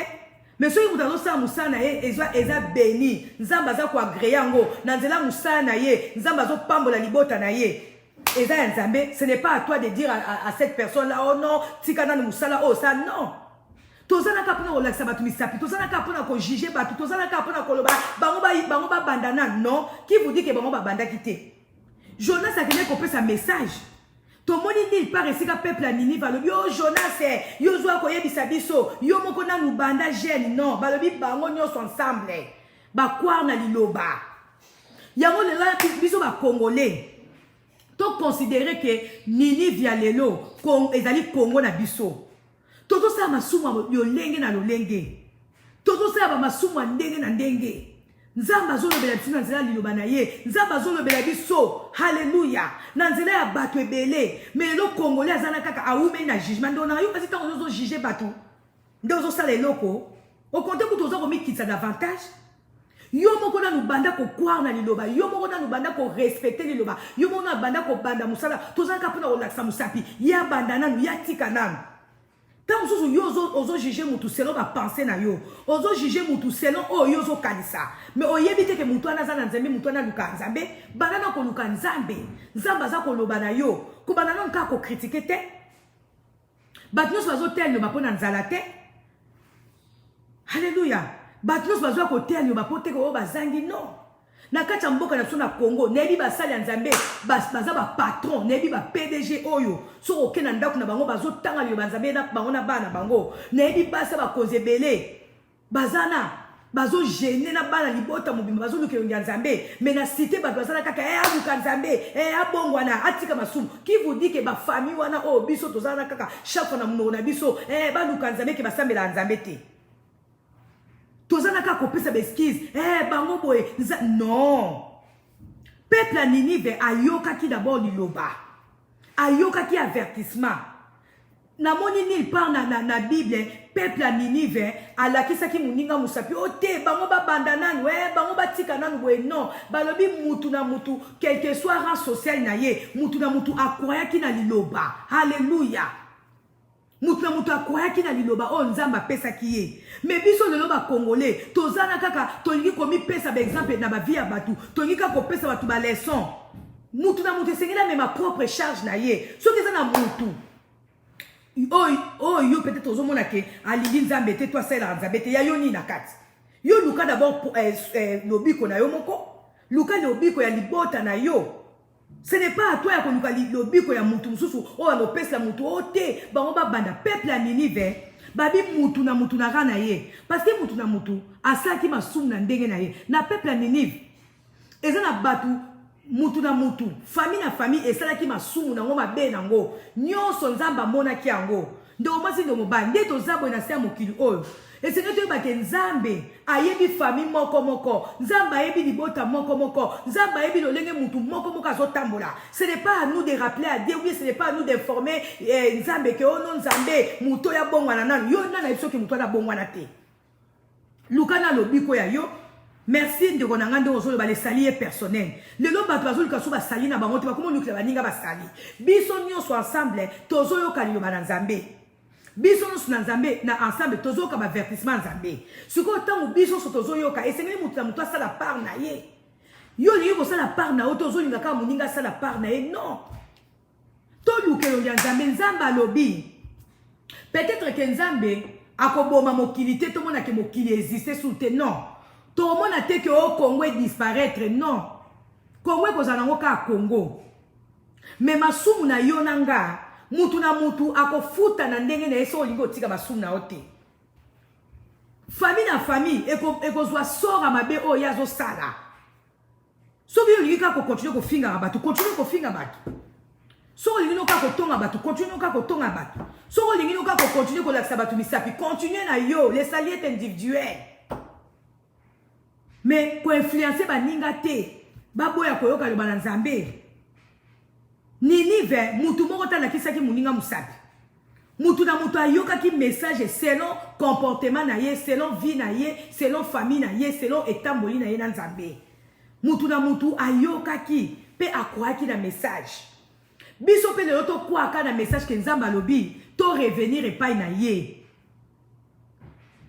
koloba te ko ya bandana nuko zonga yo moko na nuzonga nanu ndo mwasi ndo mobali nzamba za ko accorder biso encore une seconde chance soki nzamba zaki na besoin Ninive kufa ngaka tinda Jonas te bo kwanga angaka boma kaka Ninive mbala moko mais lokola nzambe aza koloba mokona mokolo c'est que aza na bit moko o alingi asaela biso nzamba za na biso to za la sauver mutu na kwena ye et c'est que tu ebake mutu na mutu na royaume nzambe aza na bénédiction o ezali di na ye bénédiction na yo eza bénédiction na ngate makambo nzamba kani ko saela nga yango o saela yo te o penza makani ko saela yo yango ta o saela nga donc mutu na mutu luka nzambe na ndenge na yo tango yo ki nzamba lobino likambo yo moko d'abord banda ko kwa pe banda ko tosa ko laksa muninga musapite na Jacques kuna balobi mutu na mutu azali responsable ya makambo na ye azali responsable ya vie na ye azali responsable ya sort na ye totika kolakisa baninga musapi totika koloba o ya bongwana nanu totika koloba o te bango babanda nanu namoni te ana Ninive bato bafili Jonas namoni te na Ninive bato balobi na Jonas o kende na famille na yo balobi na mokonzi kutu ya mboka akitaki tina se na ba ministre ya Ninive bakitaki na se bayoki message mais biso tozana toyoka message te mais tozana ka tolika ko critiquer tolika ko pesa ba recommandation tolika ko pesa ba ordre oh ya sala nanu boy oh ya sala nanu boy na place yo ba ke ya sala nanu boy yo poko kiko bandati parce que yo poza mutu na kati ya bato yo yakika ko tika o wana yo yakika ko pesa ba ordre ke ya sala yo sala te non yo po yakina mokili soki omoni ki makambo nga nazo sala te yo koki osala ngo sala ngo mais ko rater dola na ote parce que nga na sali yango te non ezali excuse te pa na we pa nzambe polo bakyo soki parce que mukolango mutu na mutu akomema charge na ye mukolango okoyebisa nzambe te ko na bongwanaki te parce que ya bandeki na kobeta miziki na bongwanaki te parce que ya bandeki na kote ya mobali na ye te o na bandeki kokaba te parce que ya bandeki kokaba te mutu na charge na ye tozana kaka oh abanana ko kaba yebise mais yo pe kaba oh abanana ko prier mais yo pe prier parce que mukolo wana yo yebisa nzambe ke ono na boaki koyoka mama Sylvie message o pesa ipa mama Sylvie na boaki koyoka ngo parce que mobali na ye azaki na ko beta musique mobali ngazo beta musique azo luka penza nzambe na ndenge na yo pe banana ko luka nzambe na ndenge na yo parce que mukolo wana mutu na likambo na yako telema na justice nzambe bakotuna yo likambo ya voisin na yo te bakotuna yo likambo ya papa na yo te bakotuna yo likambo ya mama na yo te bakotuna yo makambo na yo moko ngai pe bakotuna nga makambo ya ngai na libota na nga ba excuse nyonso tozopesa awa mpona koboya liloba na nzambe eza nango conforme te na parole de Dieu. Alléluia. Nzambe vraiment aza bien. Alors esenge toyebake esenge na biso tozongela nzambe tant to comprendre que to sali masumu tant to comprendre que nzambe bengi biso tant to comprendre que nzambe interpeller biso esenge to kwa na nzambe ndo masi ndo mobali na zongi na thème na ngai na zakata na bimi na zonga toujours na thème esenge to comprendre que nzambe azopesa biso seconde chance oyo tozomona ezali te yango finalité na biso oyo tozomona lelo ezali te yango nde zone d'arrivée na biso oyo tozomona ba circonstance oyo ezingi biso yango te avenir oyo nzambe abongisi mpona tia na biso tokotanga susu histoire moko mbangombango tokende kotanga na Genèse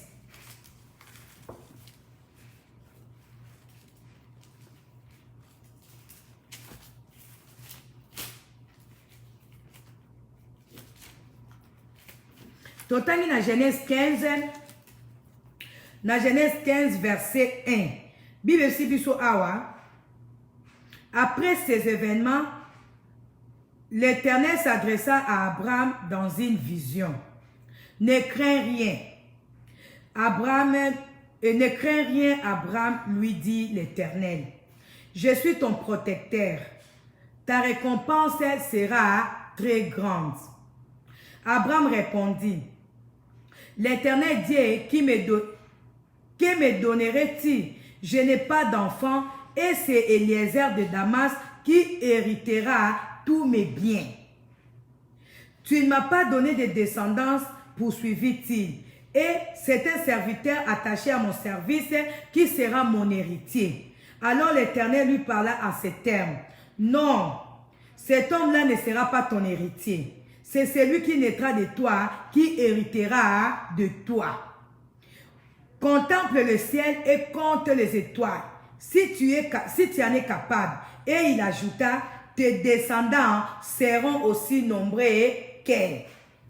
Abraham fit confiance à l'Éternel et à cause de cela, l'Éternel le déclara juste.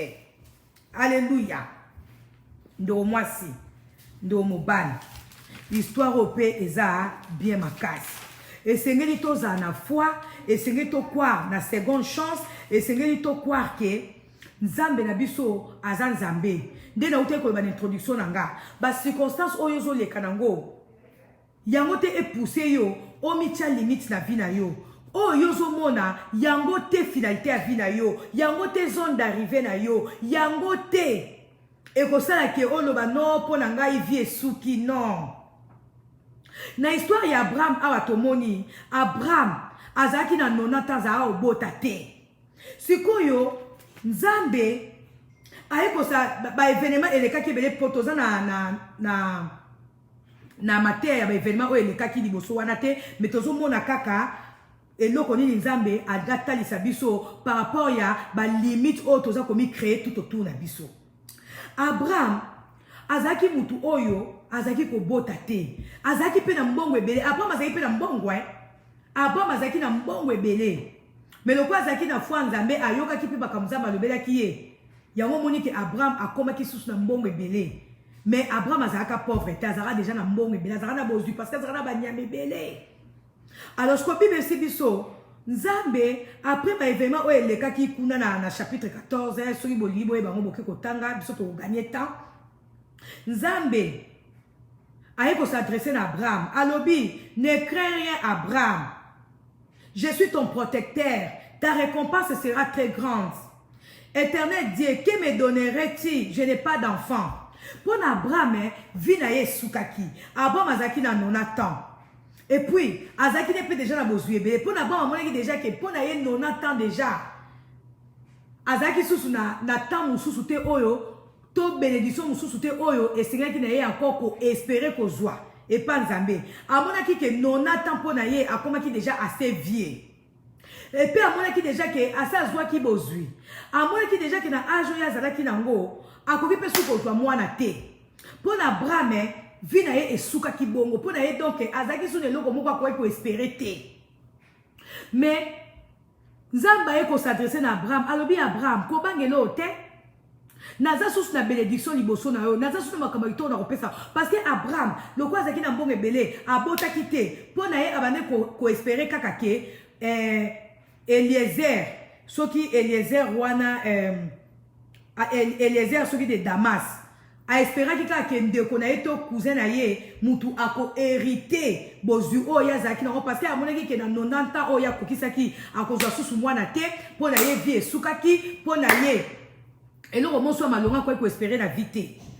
Abane donc azaki limité kaka na situation na ye azaki limité na oya azalaki nango azaki limité na oyo misli mande komona ke ye asuki asa komi mobange agise leki akozwa susu héritier te biloko na ye eza pona ba neve na ye nzamba ebisi Abraham alobi non Abraham kobanga te Abraham abina nzambe eloko nini nango susu ya malonga yo kopesa nga parce que na sina komi mobange. D'ailleurs, kutu Eliezer, yende mtu ako hérité bilo nanga.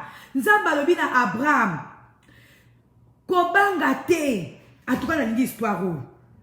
Alobi, Abraham alobi na nzamba lobi, tu ne m'as pas donné de descendance. Poursuivit-il, et c'est un serviteur attaché à mon service qui sera mon héritier. Alors l'Éternel lui parla en ces termes. Non, cet homme ne sera pas ton héritier. C'est celui qui naîtra de toi, qui héritera de toi.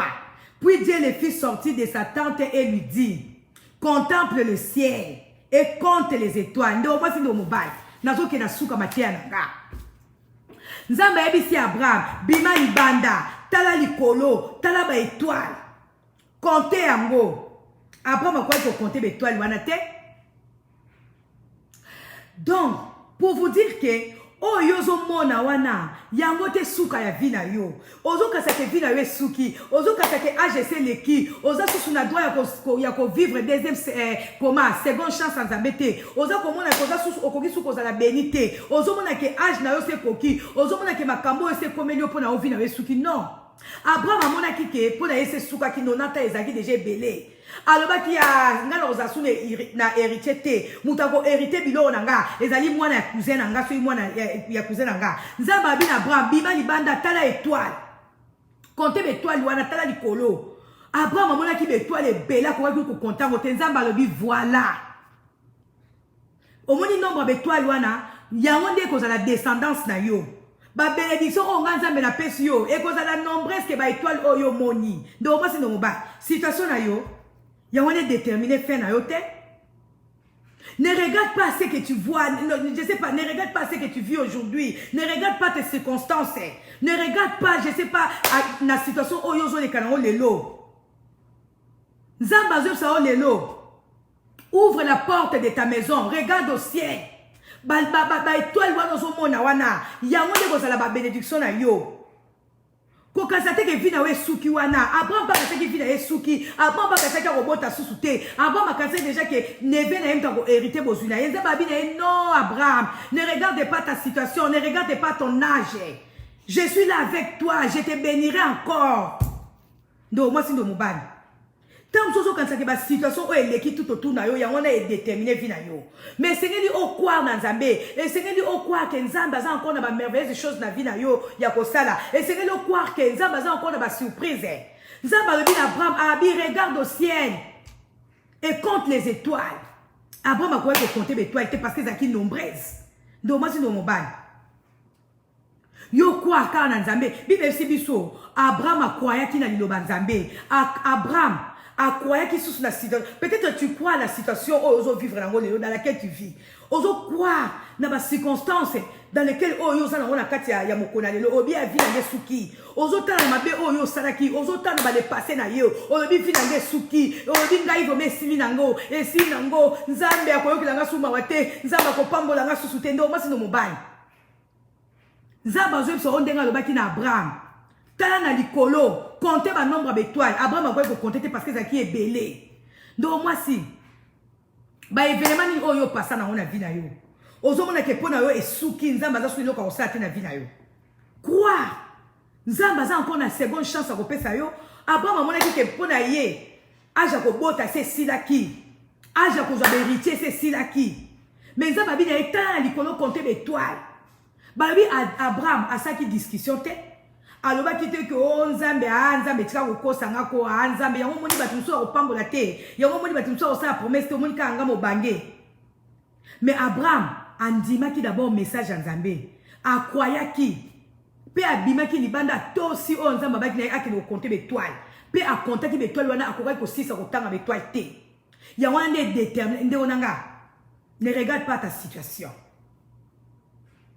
ne regarde pas ton passé. Mais nzambe azobenga osema o croire na liloba na ye, o croire na message na ye, o croire na message à rétablissement na vie na yo, o croire seulement que ceux qui yo zongeli ye, ceux qui yo ndimeli ye, nzambe azasu capable ya kopambola yo. Kotala na mabe na yo te, kotala te ko vie na yo eza limité na ebité na ba situation nini. Abraham akoma ki limité na âge na ye, Abraham akoma ki limité, alobaki pona ye sili. Do moi si no mobile. Fongola misu na yo, kendo kota, meka kota, oh, tada, ne regarde, vie na yo, ne limite pas ta vie à ce que tu vois là, na, oh, ils sont tout près na yo, non. Ton avenir dépend de ce que tu vois. Ozo mona nini liboso na onde konanga, so ozo mona ba bénédiction nzambe, croire na bénédiction. So koza ko espérer na quelque chose, croire na yango. Abraham azaki na posa ya kozana héritier, mais abade komona ke asukaki. Mais nzambe abina ye tala likolo compter l'étoile yango nde ozala descendance na yo ndo mwasi no mobali ozotala na situation nini oyo ezo limité yo. Nzambe alika to kangama ye, nzambe alika to zongela ye, nzambe alika to ndima message na ye. Soki posa ki masumu nzambe alingi o zongela ye, o se repentir ndenge David a se repentaki alobi oh Seigneur justice na yo nde sa na bomoi na ngai. Na côté qui na katia ba nombreux malheur, na côté qui na katia ba situation moko ezaki très mauvaise, mais na ndimi ke nzambe yo nzambe yo za capable ya kozongela nga so honneur nanga ndo masi no mobile nzambe linga zongela yo honneur na ye oyo acheki pa na oyo bungisa ki na nzela masumu na yo oyo bungisa ki na nzela désobéissance na yo. Il suffit seulement pour toi de croire, il suffit seulement pour toi de revenir à lui pour ya zongela yo. Alléluia. Vraiment nazo ke na suka ma message ezaki belé. Oh, peut-être na tangité vraiment parce que na mona ki molimo santo apesa ki nga ba inspiration ebele singa ki na expliquer na ba verset auto tu kotanga. Donc ton di makenza bazali to zongela nzambe. Alléluia. Surtout tokei na na Zacharie 1.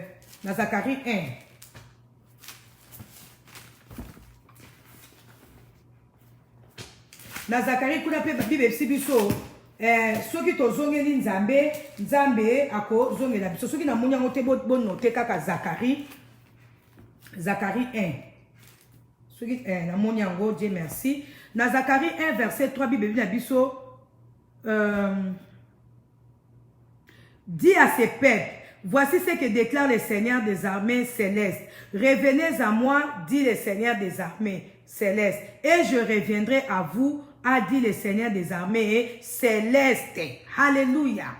Nzamba lingi to zongela ye pour pambola biso. Nzamba lingi to zongela ye pour rétablir biso. Nzamba lingi to zongela ye. Ceux qui sont makambo Nzambe fa ko sala osali yango te zongela no Nzambe Nzamba ko tenir compte nango te akosepela kutuke oyoka ki appel na ye oboya ki me ozongeli ye. Nzamba lingi to tika makambo to za nango. Nzambe azana besoin apambola biso davantage. Nzambe azana besoin a changer situation à vie na biso. Ninive ezaki mboka moko faki kufa. Peuple ya Ninive ezaki peuple moko faki ezala détruit. Mais lokwa bandime ko zongela Nzambe, Nzambe a rétablisaki bango. Yo nanga pe Nzambe aza besoin ko rétablir biso. Tozana moyen belé ko ko zongela Nzambe ndo nanga. Yango naza ko sala interpellation na gêne. Mutuna likam na ye. Ozana besoin Nzambe a renouveler yo kota gêne nanga. Ozana na besoin Nzambe rétablir yo kota gêne nanga. Ozana besoin Nzambe a pousse au lisusu davantage liboso na ye kota gêne nanga. Ozana besoin au mona loboko Nzambe na makambo na yo kota gêne nanga. Ozana besoin mutuna likam na ye. Nde sika nazo na sukisi matea nanga lelo. Toza na gêne, tozo banda gêne lelo na butu. Mutuna likambu na ye. Façon ko sala gêne ezali belé. Ba mususu a raison ya santé. Beaucoup ko bakate to sa ba sec non. C'est pas dit que so sali gêne à sec les ambayokyo non. Même motema no pa Nzambe. Luka modeni yo yo sala Nzambe gêne. Soko ola na mabele la na mabele. Soki otika maquillage pour na temps o tozana wa gêne, ezape gêne. Et loko moka o yo lingara mingi o yo kamara nango, lingana ko s'abstenir nango pour na période de gêne o tozo bandalelo il y a 7 jours. Dès tozo bandalelo mercredi. Toya clôturer mercredi. Moyen nazana tante na ya awa bolimbisanga soki vraiment nazaki na temps ndenge na sala ke ndenge to bandi to banda programme oyo lobi to kutani jeudi to kutani vendredi to kutani mais viva occupation o pe bozana ngo ba mboka mundele oyo bat bavandi mutna mutazana ba occupation na mais du moins oyo aliki ko sala jeune nanga a s'engager to banda jeune nanga nandimi ke mutamto ako respecter jeune wana liboso Nzambe ako sala ako tosa et puis mercredi toya ko sisa ngona prière nandimi ke muto so ko luka Nzambe Nzamba ko kota likamna Nzamba ko fungola bino ba misu bo mona makambo mususu o peut-être boye barate Nzambe alobaka na biso tantôt d'une manière tantôt d'une autre boza l'attentif mingi Nzamba oloba ba na Nzamba ndoto mingi Nzambe boko yoka Nzambe mingi bo mona makambo ko sala boye na poisa boye parce que to koti to luka Nzambe na yebi Nzambe o bala minga luka ya Nzambe ba mina kota na jeune Nzambe la sarama mbebele nandimi ke bino pe oyo bondimi toza ebele a toyoki message oyo mais eza ngona batunyo sote o ba olinga ko sala jeune mais oyo komona ke il faut sala jeune nanga donc vraiment na sengi toza makambo ebele na vie na biso oyo esengi Nzambe asalela biso toza ba situation ebele tozo leka nango toza ba mitungisi ebele toza ba stress ebele toza ba détresse ebele mais Nzambe na mawana ye asalela biso to lukelonga Nzambe po Nzambe amimonisa na vie na biso Bible bi Nzambe amimonisa na epa ya batoyo ba lukakaye vraiment na suki wana na yebite biro bosenga signe te bosanga signe soki ere koki na kati soki ere ezali tokoki kobondela ta DCG. Alléluia. Nzambe na biso aza bien.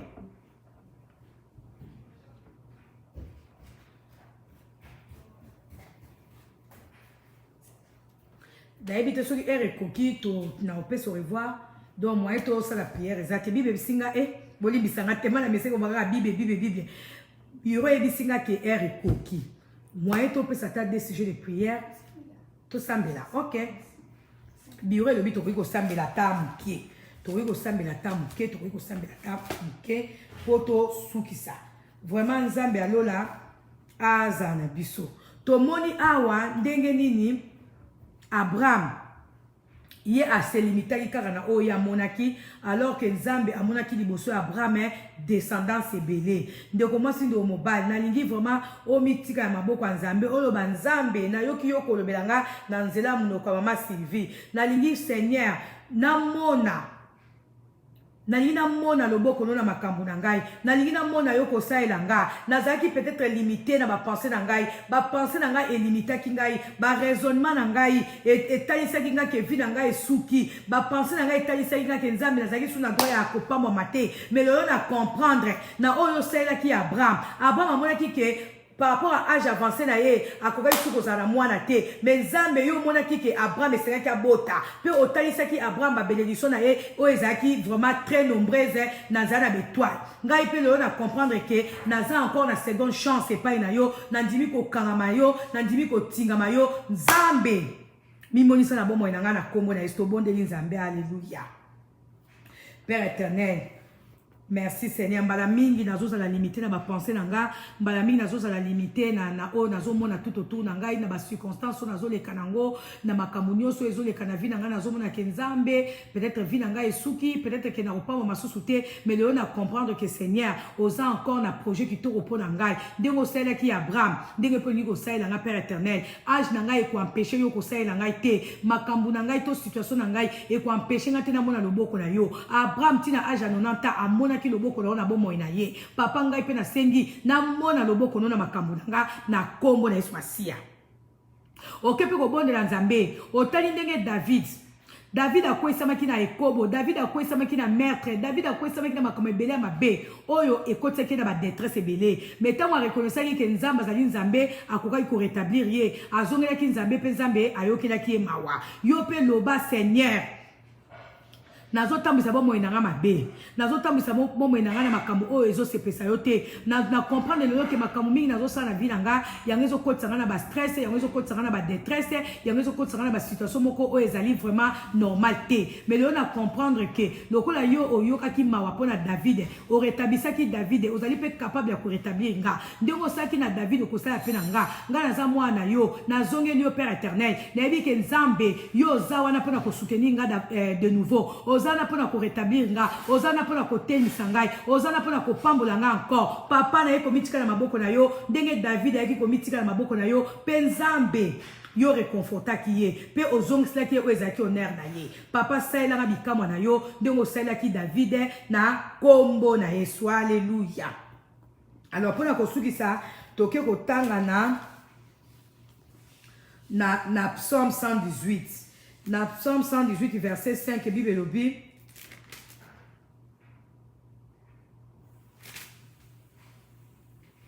na psaume 118 verset 5 Bible elobi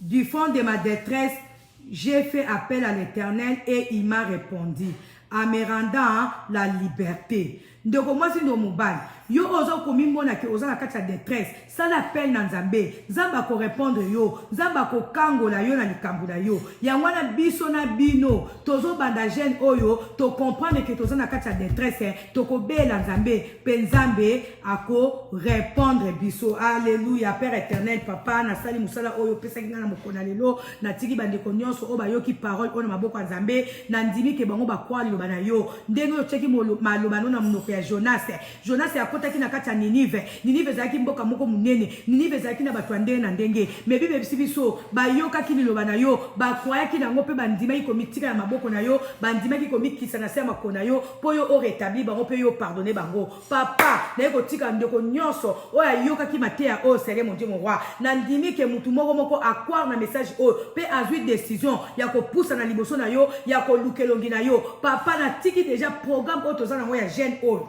ko bana lelo ti mercredi prochain na maboko no Nzambe na ndimi ke okomimonisa na bato akoluka yo na ndimi ke mutu na likam na ye Nzambe oko se révéler na ye papa zwa kembo zwangu ya merci pour ba témoignage merci pour bato ozo saila bango na nzela mateya o merci Seigneur na yoki bato ko témoigner ke babika ki na nzela prière o to salaki awa dimanche na dans ce ko ba ke bato bamoni loboko no Nzambe na zape na kondimisa make na programme o tozo banda Nzambe okomimonisa bomo ya bana Nzambe papa zwa kembo zwangu ya na kombo na Yesu Papa tondimi koza na rendez-vous na biso yo ko soutenir biso yo ko affermir biso potos la toujours liboso na au Père de gloire. Papa Zoan Kembo Zoanguya dans le nom puissant de Jésus-Christ Père éternel, nous avons ainsi prié. Amen. Amen, amen. Tobeteli nzambe maboko, tobeteli nzambe maboko. Nzamba lola pambo na biso, tosi si pona lelo. Donc, tozo banda jeune na biso lelo. Soki pe omoni ke olia ka misuni mingi, okoki pe ko s'abstenir na misuni olie kaka mbisi. Eza ba façon nazo pesa mnoka ba façon oyo muto akoki ko kota na jeune. Okoki ko kota jeune, tant susu otiki na misuni, obi olia kaka poisson, mais ba légumes na ba fruits ezala ebele. Donc oyo karama nango mingi wana pona période oyo koki dans kotika. Donc ozolu ki nzambe ko ça la grève des fêtes au kanika ka au tiki biloko mozo sambela te faut avoir un temps de prière. Temps de prière, temps de prière, temps de prière. To okuta na mercredi pe to ko sambela lolenge nzambe ako tinda biso. Nzamba pambola biso ndeko Irene Mokabila nzamba pambola yo, ndeko Mongondo Bibishe nzamba pambola bino, ndeko Benedict Ngoma nzamba pambola biso, Teka Junior et Octavie nzamba pambola biso, Nana Gabriel pambwama, ndeko Janine Poi pambwama, ndeko Fertina Anita bo pambola mabino nyonso na lingibio na bolingwa kolo kimia Yesu Masia. Papa Dom okoti siko est-ce que ki mateya soko ki mateya te zongela mateya tozo banda programme prière lelo nzamba pambola o Papa Dom de kwa niese pambola ma kimia Yesu Masia ezala likolo yama bota na biso ndeko beyambo bo pamwa mina kombo na Yesu bo partager vidéo kimia Yesu Masia ezala likolo yama bota na biso. Alléluia ndeko Mani Clovis pambola manalingi bino mingi na bolingo nzambe bo pambola mina kombo na Yesu. Chance wa safi pambola makuna na Montréal. Alléluia nzamba za bien. Vraiment je vous dis au revoir, tout le monde dimanche mais to continuer jeune na biso ti mercredi. Nzambe a pambola biso. Peut-être dimanche wana to sa na biso ka ba prière. Donc quoi to zala na ba prière. Vraiment au revoir. Nzambe a pambola bino. Ndeko Irene Mokabila pambwa mana kombo na Yesu. Amen. Bo pambola mi au nom de Jésus-Christ.